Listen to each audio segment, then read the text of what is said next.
Hello, good people, and welcome to the channel. I call it the channel because we're due some sort of rebrand, aren't we? I can't even remember what the actual channel's called, but we do those Game Blurb reactions, and we've started having a look at some collections of consoles. And I said once upon a time that I'd show you some more of my collections. So that's what we're here to do, aren't we, Henry? Yeah. What have we got here then? Put you back in your spot, Henry, and then we'll zoom out. Oh, it's my sheet. It's a big fucking sheet. Sheet in hell. Let's see what's beyond the sheet. What collection are we looking at today, guys? Oh, books. Yes. Book collection. Well, yeah, not all of my book collection, but some of them. A few different categories. You know how books go. You buy them, you put them into different genres and shit. There's not really many genres here, so we'll get down to it. Well, fuck it, we'll get straight down to it. And I'll just say that these two shelves here are old-ass books that I'm pretty much, they're all on eBay. They're not ones that I read. We don't need to go too much into them. I've got my hip-hop dictionary there, so I can appropriate some cool words. My English language book, you need that. And then some fucking jokey books for some material, because I'm a funny guy. Right, and then let's get to the meat. Right, I'm a big fan of history, one of those history guys. I like to write a bit about history. So yeah, I've got a bunch of history books. You'll find I've got a range of history books, but I do have a slant towards kind of mythic, Arthur shit, but also maybe Middle Ages, 13th, 14th century kind of business. Oh, there's a nice DC book there. Big DC encyclopedia. Any of these history books of interest I need to tell you about? Oh, Britain on the Breadline by Keith Laybourne. That was one of my tutors at university. Good dude. Some Tolkien history ones there. We all like a bit of fantasy shit, but they'd break down the world and all that business. Next, this is more my medieval shelf and some Celtic business. And here's one to show you from a Holocaust survivor. One of my family members had some part in this book, in making that book. So why don't you get out there, support and buy it? Oh, Beowulf. You know what I mean? You know Beowulf, don't you? Slur, swear, Tasha, Rasha, Clasha, Masha, Basha. I think that's what he says. Yeah, I've got a big fan of 14th century. Here's one for you. Saga of the Silkmen, the history of Macclesfield Town FC. Yeah, we love a bit of Macclesfield, don't we? Graham Hancock. I won't call this a history book. I'd call it a speculative book, but it's fun. There's a few speculative ones in here. Oh, here's a pile of kids' books my friend lent me. My friend, Blood Axe. Yeah, look, Not Now Bernard. Remember that bad boy? All right, so a few more history books.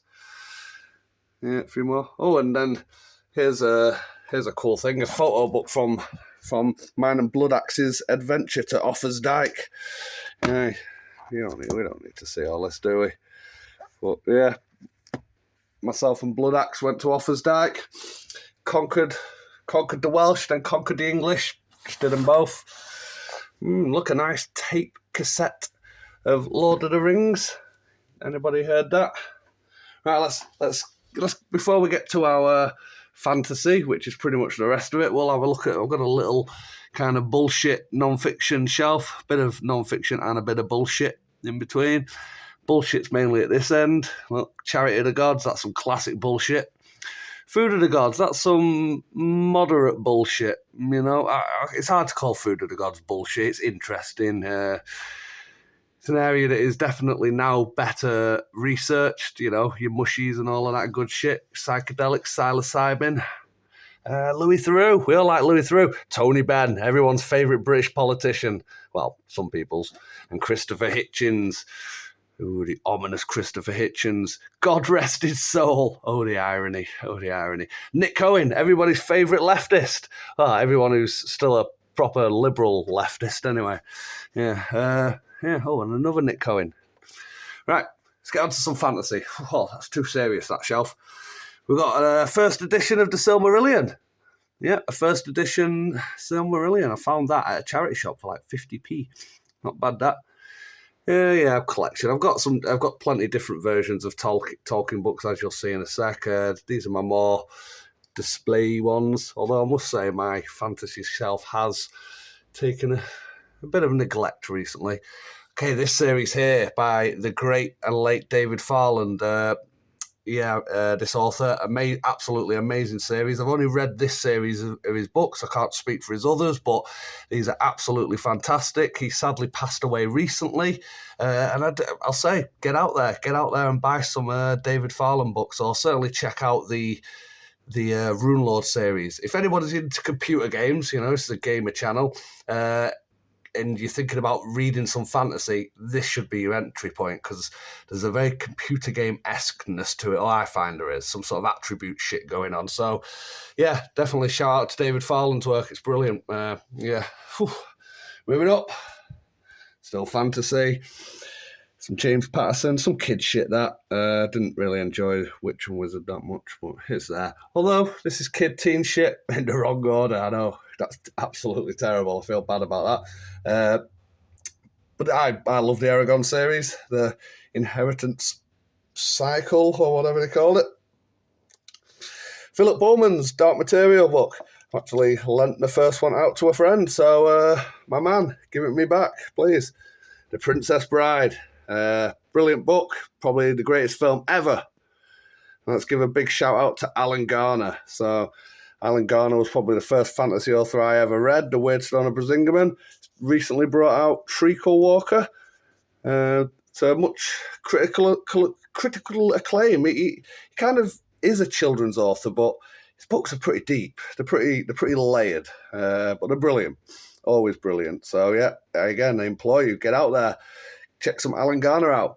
And then another fantasy behemoth classic, Ursula Le Guin, the Earthsea Quartet, and her kind of, is it the Gift series, I believe? They were brilliant. I kind of thought they were in the Earthsea world. I don't think they are now, but I don't know, there was something special about them. Made me feel like I was at home reading them. And again, Ursula Le Guin, I think, passed away a few years back, so shout out to her and her amazing work. She's definitely one of the kingpins of fantasy, I would say. Queen pins, person pins.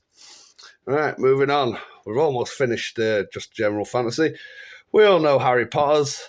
There's something, the simplisticness of Harry Potter's is what's amazing. It's draws us in, doesn't it? We all like Harry P. I haven't checked that Cursed Child business yet. But yeah, some of the other Harry Potter kind of things going on. Here's an odd series, The Temeraire. This is like what they call it, an alternate history, a fantasy history where it's the Napoleonic War, but we have dragons in it. Dragons in the Napoleonic War. I think I'm up to the Tongue of Serpent. I have read this one. I just haven't read Crucible of Gold yet.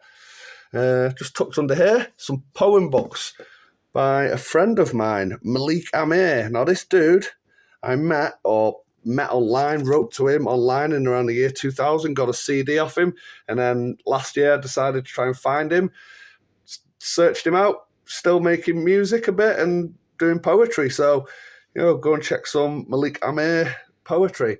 He's got a website, Paris Lit Up. Check Paris Lit Up. Right, we're moving pretty much out of the fantasy. There's still fantasy copies left and another series, but Dan Brown's, there's something about Dan Brown's that's fun. Interpretation of Murder, very similar, but about fraud. That's fraud. Yep. Move on. Some books by a dude here, Robin Chambers. He was an old school teacher of mine. Go and check your Mr. Chambers out. And then on to Dune.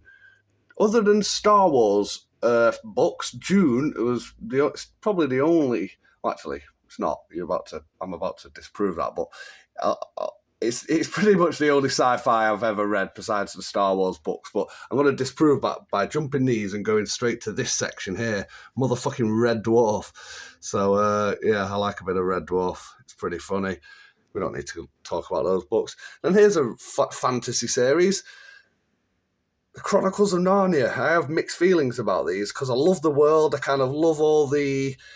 It does quite a good job of dropping, what would you call them, textural ruins, where there's a hint of this and a hint of that makes the world seem bigger. But I just kind of love the vibe of the world. The stories mostly are they're not great. I think my favourite story is probably The Horse and His Boy, maybe, possibly. And then here's a couple from his Dark Material, a couple of different stories. Look, Homer's Odyssey and the Iliad. We like them, don't we? I certainly like Homer's Odyssey. It's a dope story about our man Odysseus making his way home. Where's he from? Ithaca, yeah. But him and his boys didn't sacrifice anyone to not Apollo, bloody Poseidon. Is it Poseidon? Yeah, Poseidon, yeah. And they got blown off course and a load of bad stuff happened. And then these are just swaps, to be fair. I'd happily put these on eBay. I just don't get around to doing things like this. Whenever I see swaps of dope books, I tend to buy them in the charity shop. Death of Superman. That was a world event, wasn't it? Crazy when that shit happened. Right, moving on to pretty much the last, second to last section. Just some historical fiction. I like this sort of business. It kind of gives you some idea of the times, because these are usually well researched, but the stories, they usually fill in gaps, take liberties, but the details are usually pretty good on them. Certainly Bernard Cornwell. He's dope. And some bricks. This is straight from favelas in Brazil. It's got a candle in there. It's nice. And and a chessboard straight from Peru. And then there's a book here straight from Land's End and signed to my daughter from some dude who worked in a shop at Land's End and had a cat. The Last Supper. So, yeah, some more swaps, some Tolkien, plenty of Tolkien swaps, some Harry Potter swaps, and there's a chess set and a little board in there. And then what actually is our last section, Stephen King and a bit of George R.R. Martin. You don't need to know about George R.R. Martin because you all know about him, and it's not been much to say for the last few years, even though he's just dropped some book that isn't the new book, but it's a book related to the book, so go and get it, baby. Or don't, whatever, I don't care. His Dark Tower. This is quite possibly my favourite fantasy series ever. I would say that, yeah, definitely. I know it's controversial when you've just been looking at all those Tolkien books, but damn, I love this series. It's amazing, brilliant. And then the other Stephen King books. I'm not as keen on Stephen King, but his Dark Tower is amazing. And then we'll finish up with a nice model of the Mary Rose that I made, Henry VIII. A message in a bottle, and one of Napoleon's fucking lieutenant guys. And there's a photo book of me and Blood Axe when we went to Waterloo. Yeah, there you go. The video was a little bit longer than I thought. I didn't realise it was going to be so long. So from Not Now Bernard all the way to his Dark Tower, you've seen some of my fantasy books. So yeah, nice one for sticking with us, guys. Enjoy your evenings. Peace out. Peace.